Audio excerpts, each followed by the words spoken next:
Sebelumnya mulai pelajaran hari ini, silakan salah satu di antara kelasnya bisa memimpin doa. Silakan. Jangan berdoa mulai.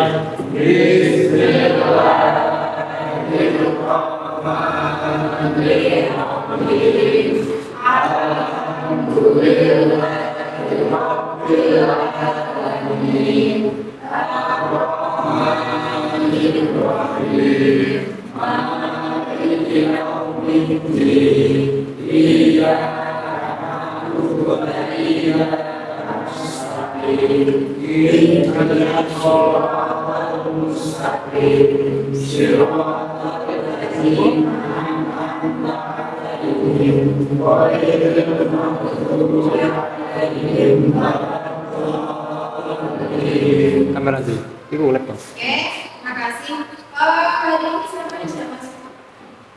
Kalian udah kemana? Enggak, siapa lagi? Atau kemana? Sakit, oke. Sebelum kita mulai ya pelajaran, kita mau membahas materi tentang kaki. Ada yang tahu kaki itu apa? Oke, belajar silakan. Jadi kaki itu adalah suatu karya yang dihasilkan manusia yang melakukan pengorbanan seperti biaya, waktu, dan tenaga agar mendapatkan nilai ekonomi dan menjadikan karya tersebut itu memiliki manfaat dan dapat dinikmati. Oke. Yang selanjutnya, sebelum kita masuk ke materi kedua, kita mau memberikan step kedua. Ada dua pertanyaan. Jadi kalau misalkan kalian bisa menjawab ini, nanti ada reward dari Briana. Yang tahu buatnya apa? Apa? Apa buatnya? Susu. Oke, oke. Jadi gini, apakah di antara kalian itu sudah pernah membuat sebuah karya atau sebuah produk? Pernah. Produk apa itu?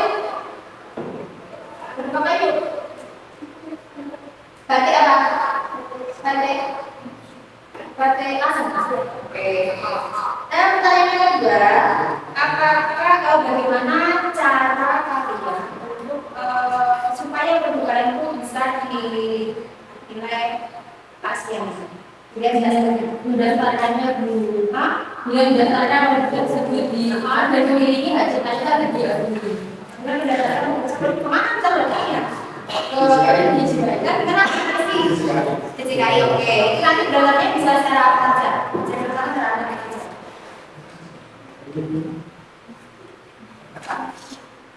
Bisa dilakukan secara online dan bisa dilakukan secara offline. Oke, nanti kita akan membahas hak cipta. Di mana dasar hukum dari hak cipta itu diatur dalam Undang-Undang Hak Cipta Nomor 19 Tahun 2000. Oke, nanti biar akan membuatkan video terkait dengan materi kita ini. Oke, sebentar ya.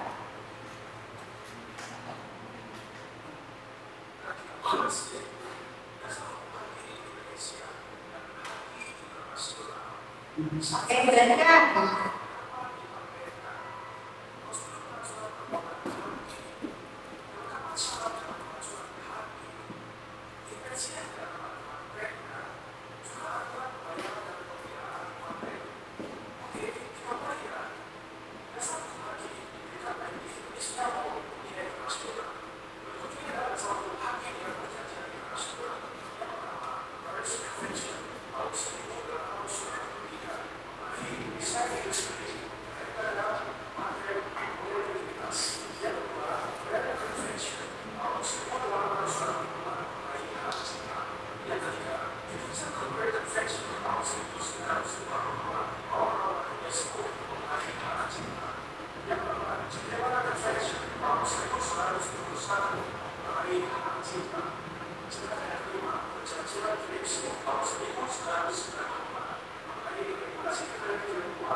penjelasan atau materi yang sudah saya berikan. Oke, sekarang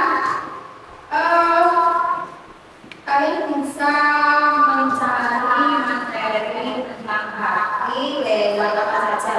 Medianya apa bisa dari sebelumnya, dari internet, dari buku, terus juga dari seperti TikTok gitu. Oke, nah sekarang kalian membawa beberapa kelompok. Jadi satu kelompok memang harus silakan.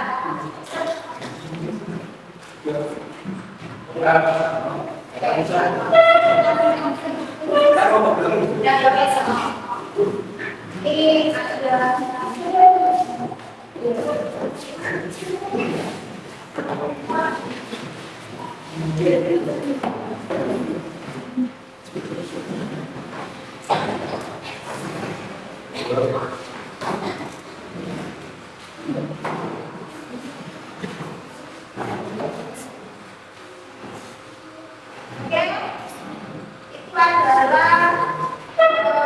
lembaran kerja kalian. Jadi karena kita nggak usah ngambil jauh-jauh ya, kita ngambil yang ada di sekitar saja. Jadi di sekitar kita itu ada di kota kecil, di kota Lasem itu merupakan kota penghasil batik tulis asal. Oke. Nah, batik tulis asal itu pernah, jadi karena belum punya hak cipta terkait dengan motifnya.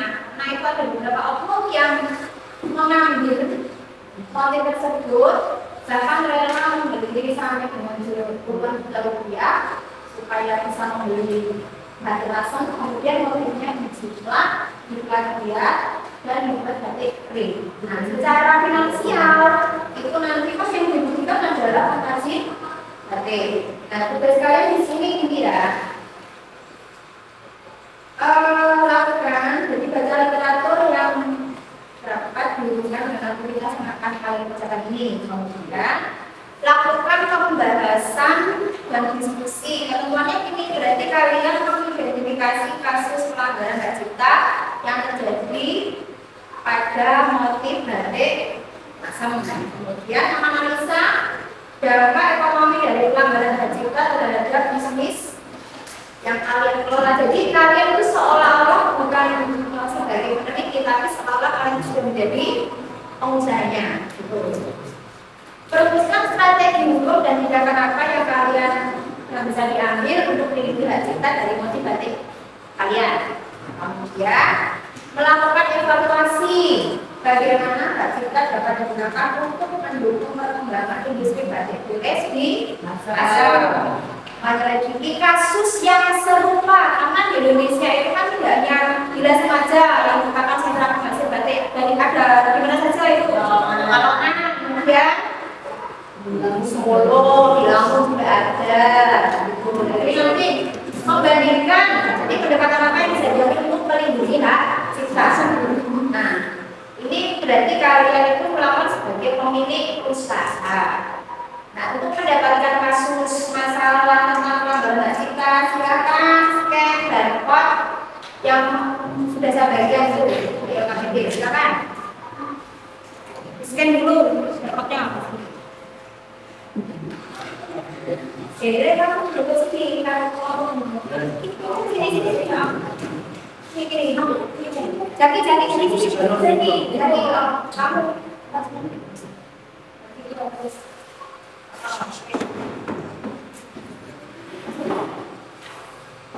sekarang jadi belakang dulu untuk mendapatkan masuk dulu.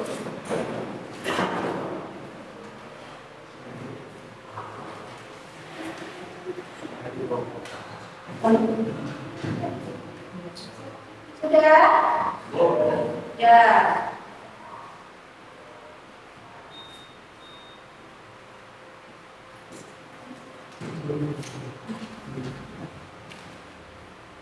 Jadi kasusnya itu sudah berkumpul, silakan dibaca. Anda adalah seorang desain motif batik yang pernah biasa, kemudian memiliki batik bisnis batik tulis, menciptakan beberapa desain motif yang populer dan dari artis nasional. Tetapi akhir-akhir ini itu ada banyak pihak termasuk beberapa perusahaan fashion question ini. Nah, teman-teman ya, sinyalnya tanpa izin. Yang tugasnya itu sudah ada. Kalian semua verifikasi dasar bacaan ini. Silakan.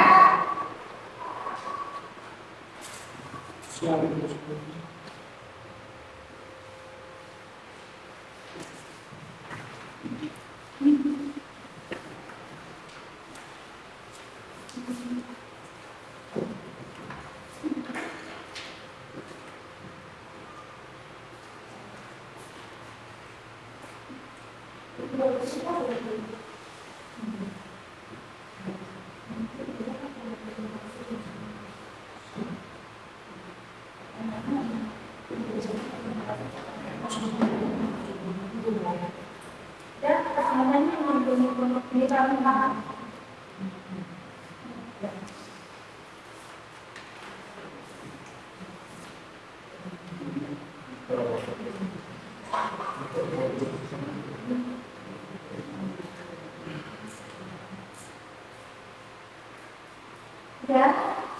ya.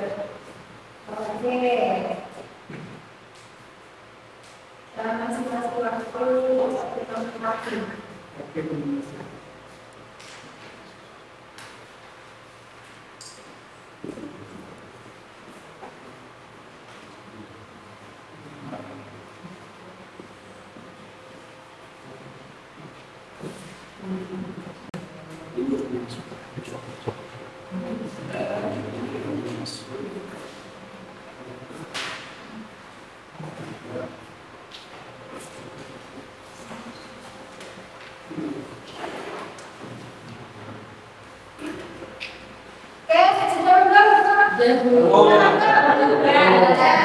Oke, terkait dengan pertanyaan tersebut, siapa yang mau menjawab pertanyaan satu?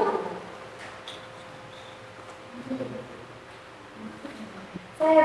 Oke, bukti konten pelanggaran hak cipta bisa berupa gambar atau bukti fiksi dari desain jadi yang dicetak atau disalin oleh pihak yang tanpa izin. Ini bisa mencakup foto atau salinan dari produk berarti yang menyalin desain Anda.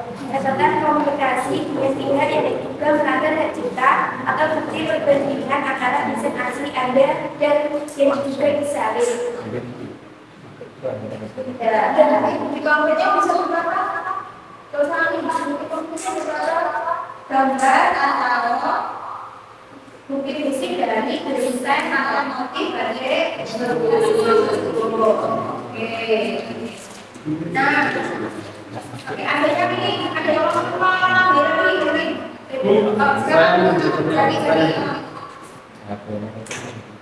sekarang sekarang. Bagaimana?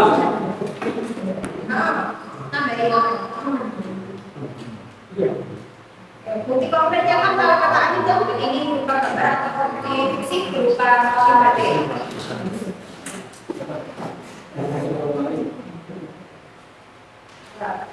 Ini kan dengan baik.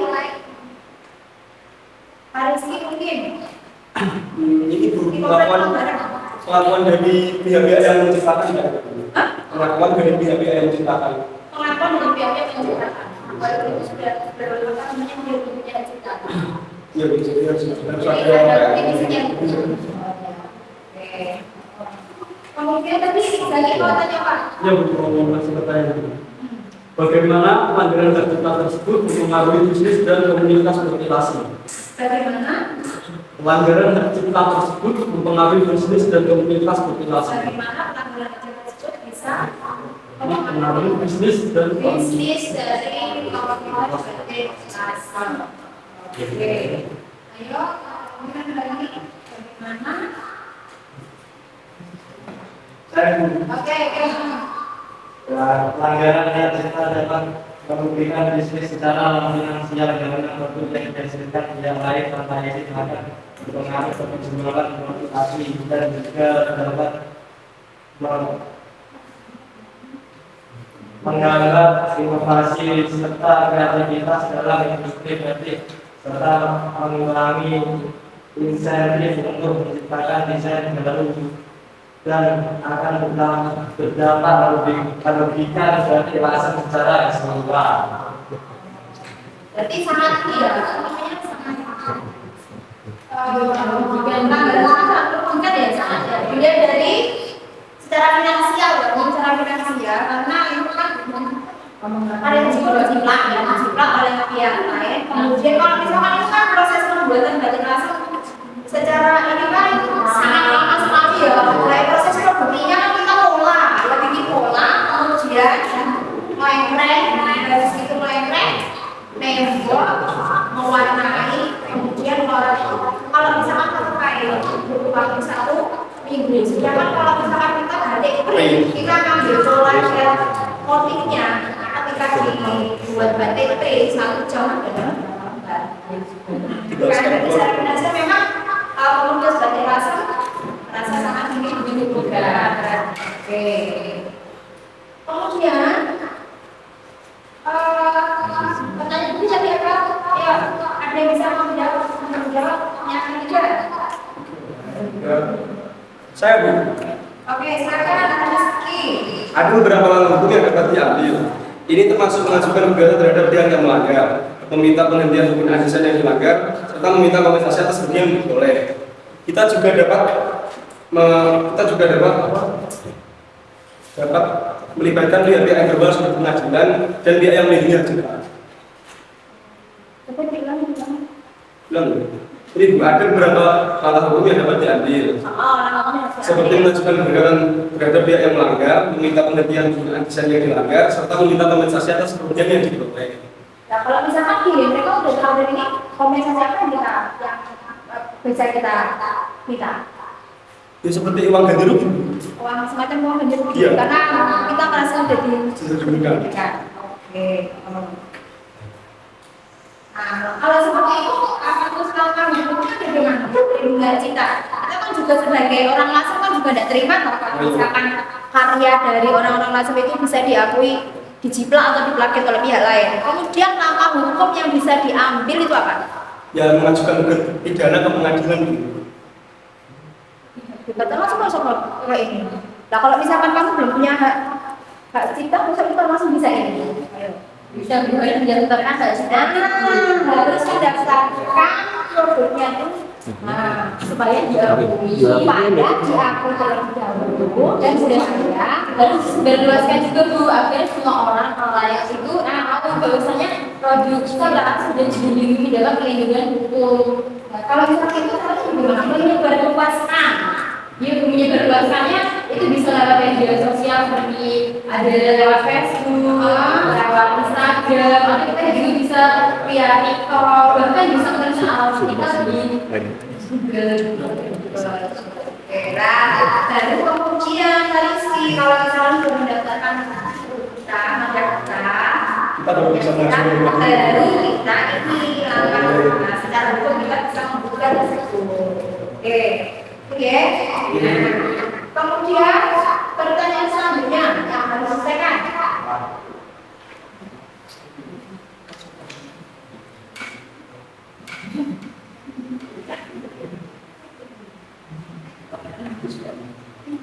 Oke, silakan. Bagaimana penggunaan hak cipta dapat mendukung perkembangan industri digitalisasi? Bagaimana Penggunaan hak cipta dapat mendukung perkembangan industri digitalisasi. Bagaimana pengembangan penggunaan hak cipta? Bagaimana pengembangan penggunaan hak cipta dapat mendukung pengkaji batik tulis asli? Oke.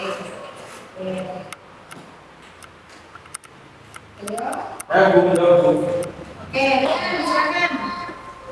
Nah, kalau kita keuangan para pengajar dan produsen berarti akan merasa lebih aman dalam tugas investasi, waktu dan sumber daya dalam penciptaan desain baru. Hal ini dapat membantu meningkatkan tradisi dan kualitas batik langsung dan juga mendukung pertumbuhan bisnis dalam jangka panjang. Apa dulu? Dan produsen batik merasa lebih aman. Jadi dengan cara melindungi hak cipta dan mendorong inovasi. Inovasi dalam kalau dia para pembatik itu akan merasa aman ya dulu, makanya dia kan tadi kan habis itu dasarnya nggak ciptanya,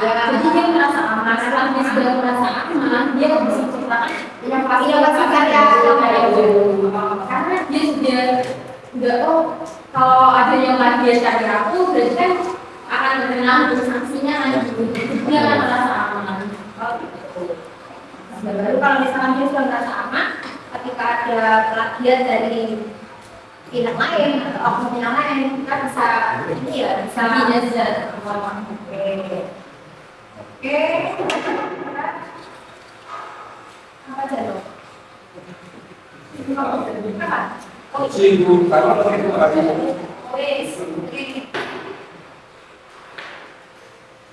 Berarti di sini ada beberapa pelajaran. Ini ya edukasi di sekolah tentang Cipta. apalagi kalau kalian kan kasusnya itu tentang pelanggaran hak cipta terhadap motif batik. Di sini kalian memposisikan diri sebagai pengrajin yang merasa sangat-sangat merasa dibutuhkan. Jadi beberapa pelajaran yang diambil adalah kolaborasi ya, melakukan kolaborasi antara perancang atau desainer dengan produsen untuk melindungi hak cipta secara kolektif, serta peran penting beberapa pihak yang berwenang dan hukum untuk menjaga integritas batik. Nah, ini ada juga kesadaran untuk mempromosikan akan hak cipta dan mengedukasi para pelaku industri tentang tata cara bagaimana mereka melindungi karya. Terus kalau misalkan untuk siswa, ini siswa akan belajar. Jadi belajar dari ini, siapa tahu kan kalian nanti kita juga beberapa tahun yang akan datang kita juga nggak tahu kan. Kalian yang jadi pebisnis, ada yang menjadi investor, gitu kan. Pentingnya melindungi inovasi budaya tradisional, apalagi ini ya batik itu sudah diakui oleh UNESCO. Itu merupakan warisan budaya. Oke, terima kasih untuk pertemuan hari ini. Semoga kalian sehat semuanya. Pertemuan minggu depan siapkan materinya tentang hak merek. Nah, jadi besok itu kita akan bicarakan tentang kasusnya MS Glow dan PS Glow terkait dengan pengklaiman merek. Terima kasih semuanya, saudara semuanya. Ya, assalamualaikum warahmatullahi wabarakatuh. Waalaikumsalam warahmatullahi wabarakatuh.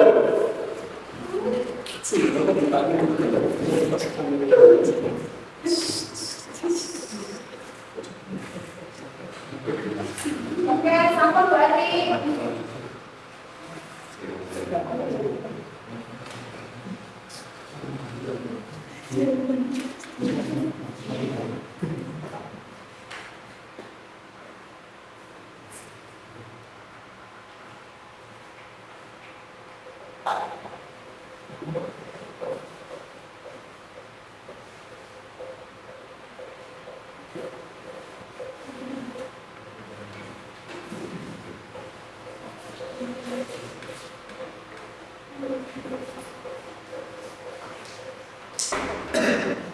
Thank you.